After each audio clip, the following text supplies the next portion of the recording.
I'm Jessica. I am a counselor and legal advocate at SafeNet. We are Erie City's one and only accredited domestic violence agency.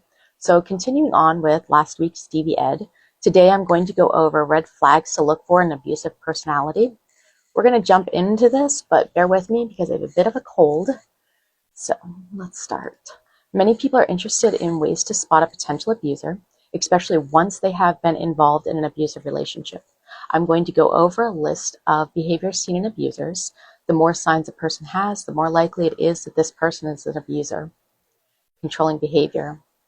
At first, the abuser will say that their behavior is due to the concern for their partner's safety or their need to make good decisions. They will get angry if their partner is late coming back from the store or an appointment. They may question their partner's decisions closely, who they have been talking to, where they went. Over time, this behavior progresses. The abuser may not allow the partner to make personal decisions about the house, children, or clothing. Jealousy. At the beginning of the relationship, the abuser will say their jealousy is a sign of love. Jealousy has nothing to do with love. It is a sign of possessiveness and lack of trust. The abuser may question their partner about who they talk to, accuse them of flirting, having an affair, or being jealous of the time they spend with their friends or family. An example that is overlooked many times is when there is a person calling you over and over again throughout the day just to check in on you. Quick involvement. A large number of people dated or knew their abuser for less than 6 months before they were engaged, married, or living together. They come in like a tornado claiming, "You're the only one who understands, the only one I can talk to, the only one I've loved this much." They will pressure their partner to commit to the relationship in such a way that they may feel guilty that they are letting them down if they want to slow things. Isolation. The abuser tries to cut their partner off from all resources and support. An example of this is accusing their support system, their friends or family, of causing problems. They may try to keep the person from working or going to school. Blames others for their problems. If they are chronically unemployed, someone is always doing them wrong or out to get them. They may make mistakes and then blame their partner for upsetting them. Really, anything that goes wrong, it is someone else's fault. Blames others for their feelings. The abuser may tell their partner, "You make me mad. I can't help being angry." They are the ones who make the decisions about their thoughts, how they're feeling. It is not up to somebody else how they are feeling. Hypersensitivity. An abuser is easily insulted, claiming their feelings are hurt, when in actuality they are angry or taking the slightest setback as a personal attack. They will rant and rave about the injustice of things. If they are corrected, they take it in a way that is meant as an attack. Cruelty to children or animals. An abuser may punish a child or expect them to be able to do things that are above their capabilities. So a good example is punishing an 18-month-old for wetting their diaper or a very young child for wetting the bed. They may tease children until they cry.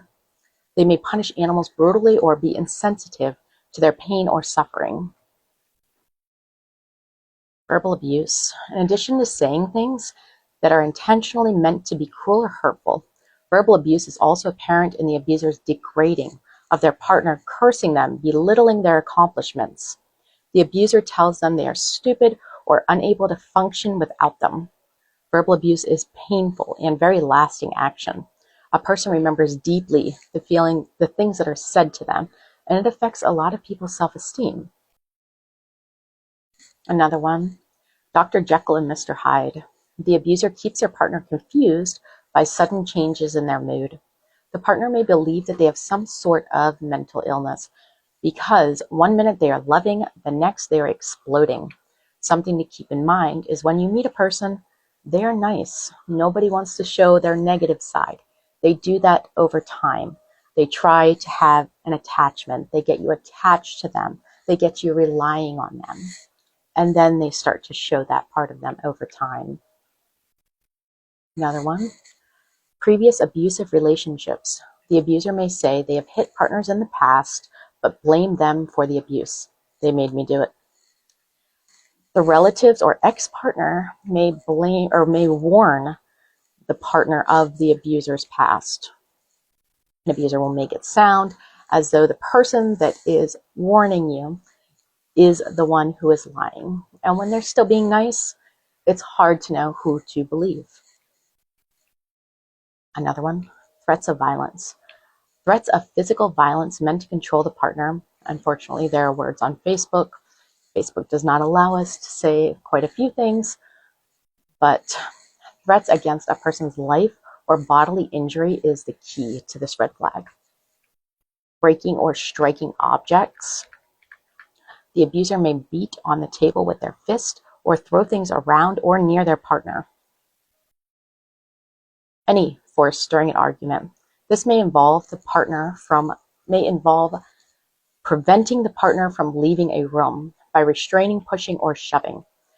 Any force or any way of keeping somebody from leaving a room, even standing in front of a door, is unacceptable. But those are some of the red flags to look for. If your loved one is experiencing abuse, SafeNet is available 24/7.